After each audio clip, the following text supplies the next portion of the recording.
you are aware that in 2017 we actually acquired around 1,500 satellite modems, which were actually used in various stations, albeit they are not able to cover all the polling stations. But at least we can give you assurance that at that particular time, all tallying centers that did not have network were actually covered by the satellite modems. Now we have adequate satellite modems from the stock that we had previously. We have tested, and we are going to deploy them in areas where there are no 3G or 4G network. Specifically, the 1,111 centers that we are informed did not have a network. The issue of operation centers to manage faults, this was actually coming from Dr. Rono. Thank you very much. It's good to know that you have operation centers for managing faults or for managing outages that are coming from the fiber network. What you should know is that we are not just using GSM for the purpose of results transmission, but between the mobile network operator and our data center, we use point-to-point network, and this is basically private network, it's not public network. So in terms of clarity, the point-to-point network actually guarantees us reliability, but for the purpose of GSM, that's why we are saying that the issue of working with MNOs to optimize their network for the purpose of election is something that we are pursuing very closely with the mobile network operators. And in fact, we had a meeting between myself and the chairman and the CEOs of all the 3 mobile network operators on the same. And they assured us that they are going to take necessary steps to ensure that the network is optimized at least a week to the election. And there will be no major upgrades that can result into any downtime. So I think that assurance is good for Kenya. There's the issue of training needs to happen in a way that it instills confidence in the staff manning the kits. That was the observation of the tech community. Yes, that is very true, and this is because of the budgetary constraints. With the budget that we have, we can only afford to have the polls officials at least for 2 weeks. So thank you for that information. Probably what we can do is to reorganize in such a way that training is done early enough so that they can be very, very familiar with the technology in terms of customer experience. Once you have good knowledge of the device, then it's easy for you to actually utilize it. But this is the same devices that we used in 2017. So I want to believe that this time we are going to be more better than in 2017 because we used them first time. So this time, it is the second time, and most of the officials that we are actually recruiting are the ones that we used in 2017. So that provides assurance that it's going to be better this time than in 2017. There was the issue of alternative sources of power for lighting as well as for the technology. Yes, as a commission, we've taken reasonable steps to ensure that the kits that we are going to use will not only have inbuilt power that can last for 8 hours, but also will have power banks. We have a stock of about 66,000 power banks. You know, we have 46,233, and therefore we've got enough power banks.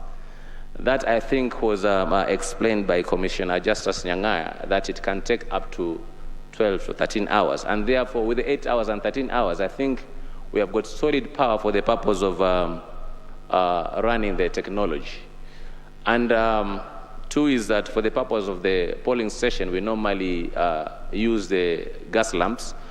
But also for the purpose of this election, we may also use the solar lamps for the purpose of areas that do not have electricity grid, or maybe where there are challenges with electricity grid.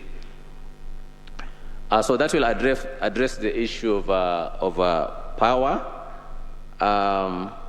There was a suggestion that at least we should be able to provide information regarding the polling stations that have not transmitted results. I think this is a good proposal that as IEBC we are willing to take.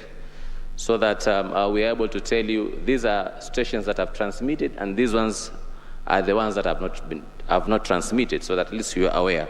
It should not bring any issue. So that, but also you should understand that it is, as our last resort, we can go to the tallying center and transmit from there. We may not be able to, for network reasons, sometimes it may not be possible to transmit at the polling station due to what has been explained, the issue of 3G, 4G network. But the assurance is that this network will always be available at our tallying center. 290 plus 47 county tallying centers will have network connectivity, and therefore the presiding officer last resort can be to transmit from those areas. The issue of backup and testing, thank you very much for that. Yes, but here we were talking about, Commissioner Nyang'a was alluding to the fact that when at the first instance, it is expected that the voter is going to be identified using their biometrics. And for reasons, if their biometrics are not identified using the KICC kit because of what we refer to as false rejection rate, then we can use the alphanumeric search to actually search for his or her details, and we can be able to retrieve that. We can even use the KICC kit to scan the MRZ code, and it can actually retrieve the information of the voter, including the facial image and also other information, that is biographical information. So that is basically what we refer to as the complementary method. But in case that technology failed completely, it can neither do biometric identification or to do the alphanumeric search using the ID or passport. Then we can conclude and say that specific kit is not working, and therefore we can now use the backup kits. And he stated that in each and every county assembly wards, we will have at least six backup kits. So now these kits, they will have been tested. We are actually in the process of testing all of them. Before we deploy them, we'll actually be testing them. And what he said is that when it comes to swapping kits, the one that has failed and the backup kit, all you need to do is to remove the SD card from the kit that have failed to the new backup kit. And there you are. You will actually power it on. You will scan the QR code, and you will actually be up and running. So the issue is just about removing the SD card, which has the register for that specific polling station. And that is actually going to be switched into this new backup kits. And therefore, we are saying that we have got 6. So the backup kits, we are giving you assurance that they will be tested before they are deployed. All of them will be tested to ensure that they are actually working. So yes, and I think this applies to not just the KICC kit, but generally to the technology that the Commission deploys. When we take backups, we must test them to ensure that we can be able to use them to restore in case there is any failure. So that is, we thank you very much for that, but also we are assuring that for the purpose of KICC kit, which is going to work offline, those backups will have been tested before they are deployed. The issue of engaging tech community to test vulnerabilities, that's a welcome idea. We shall be getting in touch with you in terms of how we can be able to work with you in future in terms of testing new technologies that we're actually deploying. And on the issue of data protection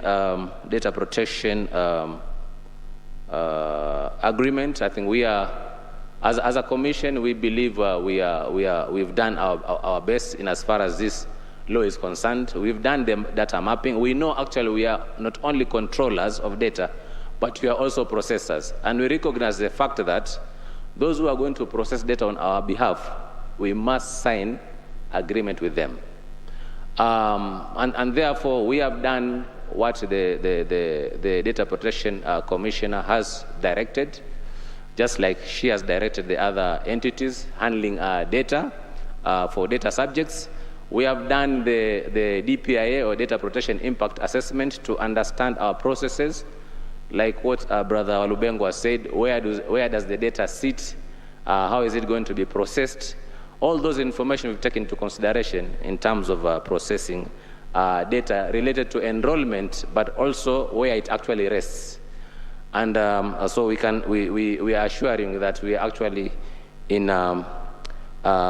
compliance with the data protection law. And thank you very much for your